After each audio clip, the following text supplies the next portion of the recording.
Good afternoon, all my dear students. In the last Google Meet class, we discussed about the Indian writings in English, the features of Indian writings in English, and I talk about how R.K.Narayan is one of the most prominent figures in the world of Indian writings in English.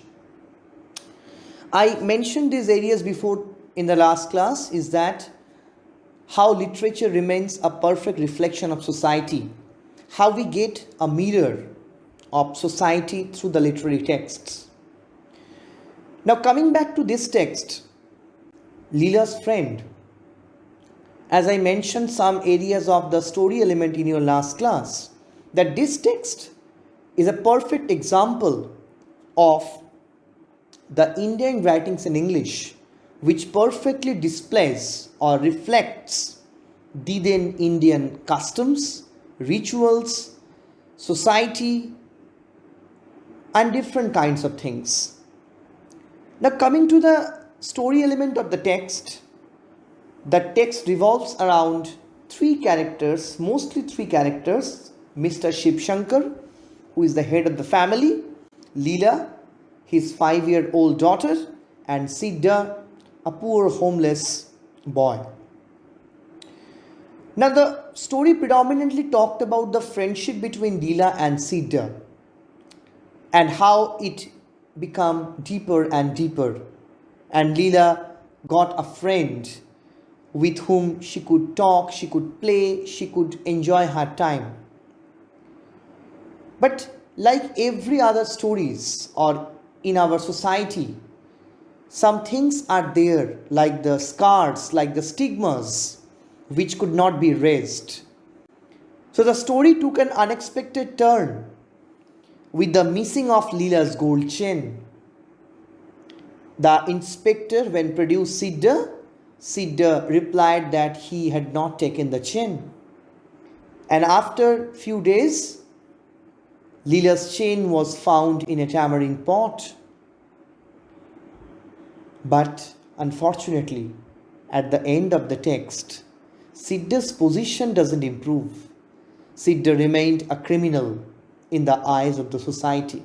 And that is the social picture, or what we call the reflection of the Indian society, the stratified society, which is being perfectly described by R.K. Narayan, like two of his contemporaries, Mulk Rajanand and Raja Rao. Now, if we analyze the text in different angles, we see the text predominantly talked about a class conflict that is very, very prevalent in this text. If you look at the character of Mr. Shiv Shankar, Siddha and Leela, Mr. Shiv Shankar and Leela belong to a different part of the society and Siddha to another part of the society. So the text predominantly talked about the class conflict, the stratified society.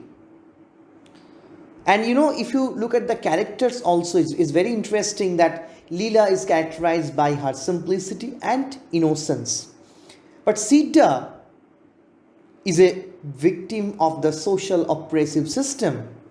Although he was innocent, but he suffers a lot due to the whip of law. And Mr. Shiv Shankar, who enjoys his power because he belongs to that part of the society, and that's why this text is a perfect example or perfect instance of the Indian society where the poor people hardly got any opportunity of self-defense.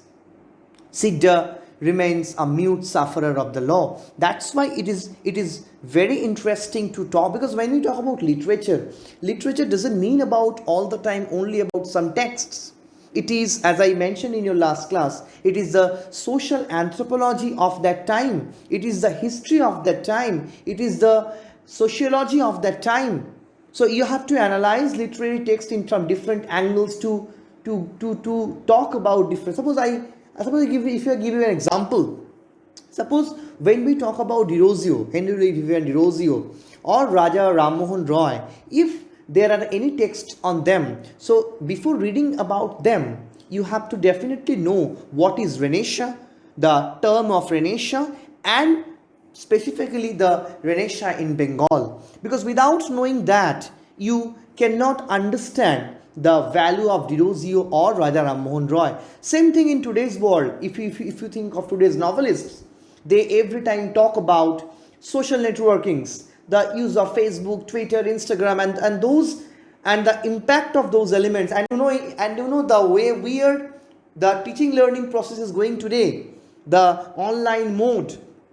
This is very new technique which was not there 30-40 years back. So literature always remains a reflection of that time, of the then time. So that's why this text not only talked about the mutual friendship between Siddha and Leela, the character of Mr. Shiv Shankar, the very strict guardian of the family, inspector, but along with that, it talked about a detailed picture of the society, the depth of the society. Mulkad Anand, another Indian English writer, wrote a beautiful novel called Untouchable. It is once again about the caste system which was there in Indian society, that Brahmana, Kshatriya, Vaishya and Shudra, and how Sudras were deprived of all the opportunities in their lives.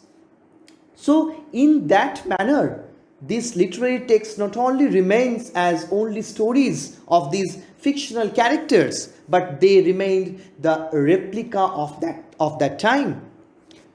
And if you look at the story, you see some of the areas I just want to mention. The story starts with a very very simple manner about the servant problem.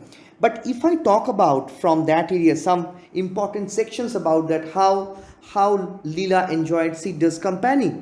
So whenever there is a big moon, I climb a coconut tree and touch it. It's absolutely imaginative, and that is an instance of Leela's innocence. Now, when Leela finished her dinner, Siddha had to be ready with a story. So this talk about, and Leela, in that way, Leela told her mother that Siddha knows the moon. So a story was going on in a perfect manner till the missing of the gold chain, and that point of time the story took a turn. And but Leela was, if you read the text, you can see Leela was not a single point of time believed that Siddha had done it. But Leela's mind was on another things. Leela asked the question that she asked, why should not Siddha sit our chair, mother? Mother did not answer the question. You can understand. Siddha had no access to their inner house. Siddha is gone because he wouldn't be allowed to sleep inside the house, just as we do. This talked about the social stratification. Why shouldn't he always be made to sleep outside the house, mother? Now this is a very very simple question by that little girl, but that has lot of connotations, that has lot of importance. And the mother and the father were haunting about Siddha. And if I come back to the last half of the text where Siddha was brought in front of them, and Leela was crying. Leela said, don't take him, leave him here, leave him here.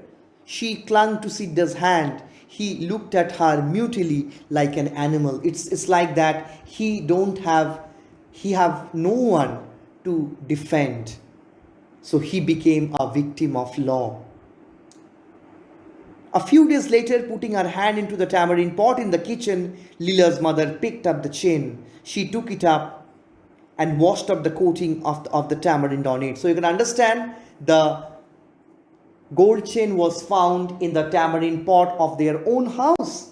But the next is very important. When father came home and was told, he said, the child must not have any chain hereafter. Didn't you tell that? I saw her carrying it in her hand once or twice. She must have dropped it in the pot sometime, and all this bother account of her. But at the end of the text also, Mr. Shiv Shankar was not ready to accept his mistake, that he was mistaken by by understanding Sidda as a criminal. And what was his last line? Very important line. I will tell the inspector tomorrow. In any case, we couldn't have kept a criminal like him in the house. So, in spite of having any kind of an, instead of having any kind of an evidence, Sidda was termed as a criminal. And that is the whip of law. And Sidda became a mute victim of the whip of law, where the protector of the law escapes counter punishment.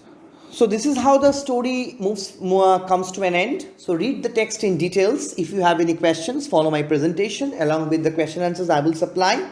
If you have any questions, we will definitely take up those areas when we meet in our next Google Meet class. Okay. Thank you everyone. Read the text in details. Thank you.